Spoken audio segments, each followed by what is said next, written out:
सास ने जैसे ही सब्जी छकी तुरंत थूक दी। बोली, बहू ये क्या कर दिया?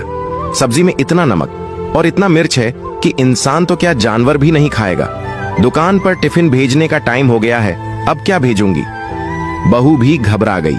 बोली, गलती से ज्यादा डल गया मां जी, अब क्या होगा?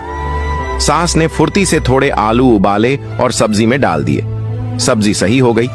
इस बीच सास बहू को डांट कर समझाती रही। कुछ देर बाद बहू की मां का फोन आ गया। सास ने उठाया और समधन से बात करने लगी। उधर बहू और ज्यादा डर गई। सोचने लगी कि मां जी अब मेरी मां से मेरी शिकायत करेगी। बहू की मां ने जब समधन से बेटी के बारे में पूछा तो सास बोली, जी आपकी बेटी बहुत अच्छी है, सब कुछ अच्छे से संभाल लिया है, मैं बहुत खुश हूं। आपने उसे बहुत अच्छे संस्कार दिए हैं, ऐसी बहू पाकर मैं तो धन्य हो गई। बहू ने जब सास को अपनी बड़ाई करते देखा तो भाव विभोर हो गई, आंखों में आंसू आ गए। उसने सास से पूछा, मम्मी जी मैं सब काम सही से कब कर रही हूँ, गलतियां कर देती हूँ, फिर भी आपने मेरी मम्मी से मेरी बड़ाई क्यों की? सास बोली, बेटा तुझे काम सिखाना मेरी जिम्मेदारी है, जब काम सिखाऊंगी तब हो सकता है तुझे डांट दूं, क्योंकि मैं तेरी गुरु हूं।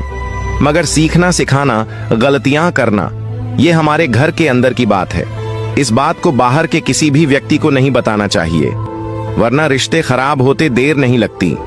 जीवन में एक बात गांठ बांध ले बहू, घर के अंदर की छोटी छोटी बातें कभी बाहर मत बताना, जीवन में कभी बड़ी समस्या नहीं आएगी। ये बात मेरी सास ने मुझे सिखाई थी, आज तुझे बता रही हूं। बहू आंखों में भर आए आंसुओं को रोकते हुए बोली, बस ऐसे ही आप मां बनकर मुझे सिखाते रहिए, मैं सब सीख जाऊंगी। सास बोली, क्यों रो रही है? बहू बोली, नहीं बस आप में आज मां की झलक नजर आ गई। सास बहू के सिर पर हाथ फेरते हुए बोली, मां ही तो हूं तेरी, मेरी बात का बुरा मत माना कर। आपकी क्या राय है? इस कहानी को लेकर कमेंट में जरूर